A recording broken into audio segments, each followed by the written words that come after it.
মহরমে DJ বাজানো চলবে না। মহরমের মিছিলে অস্ত্র নয়, সিউড়ি থানার আইসির কড়া বার্তা। মহরম কমিটিগুলোর সঙ্গে বৈঠকে কড়া বার্তা।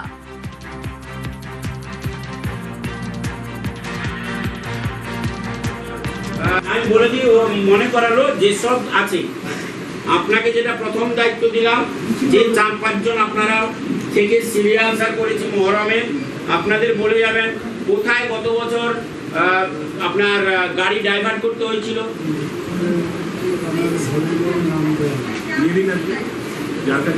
যার যা বক্তব্য আছে আসিফ বাবুর সঙ্গে কমিউনিকেট করুন, করতে হয়েছিল। দায়িত্ব নিয়ে আসিফ বাবুকে বলে যাবেন, আমি আসিফ বাবুর কাছ থেকে নিয়ে আমার সাহেবকে আমি জানি। ডিজে সাউন্ড বরদাস্ত করা হবে না।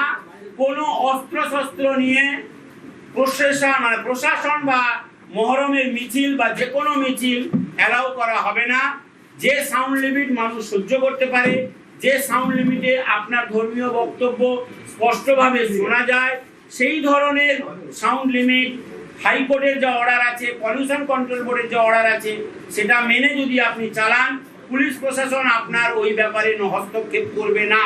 কিন্তু কোনো উফার, কোনো ডিজে যদি বাজে, আমি স্পট থেকেই তুলে নিয়ে আসবো, বা এখন থেকে আমার নজরদারি চলছে যে রাস্তাতেও যদি কোনো ডিজে মেশিন ভাড়া কোথাও যাচ্ছে, সেই ডিজে মেশিন আমি কিন্তু সিজ করে দেব। বিধানসভায় চড়া মেজাজে চন্দনা বাউরি। বাঁকুড়ার শালতোরার বিজেপি বিধায়ক তৃণমূল বিধায়কদের হুঁশিয়ারি দিলেন। শুনুন, আঙুল তুলে কথা বলবেন না। শুনুন, এটাই হচ্ছে পশ্চিমবঙ্গ বর্তমানের সরকার। হিন্দু মুসলিম করে না, তাই বারবার সবকা সাথ, সবকা বিকাশ, সবকা বিশ্বাসের কথা বলেন এই সরকার। তৃণমূল জামানায় নেতাদের গলায় একের পর এক হুমকি শোনা গিয়েছে। বিধানসভায় সেই প্রসঙ্গ টেনে বাঁকুড়ার শালতোরার বিজেপি বিধায়ক চন্দনা বাউরি সরব হলেন। আপনারা যেভাবে 15 বছর সরকারটা চালিয়েছেন, তাতে করে পশ্চিমবঙ্গের মানুষ অতিষ্ঠ হয়ে গেছিল।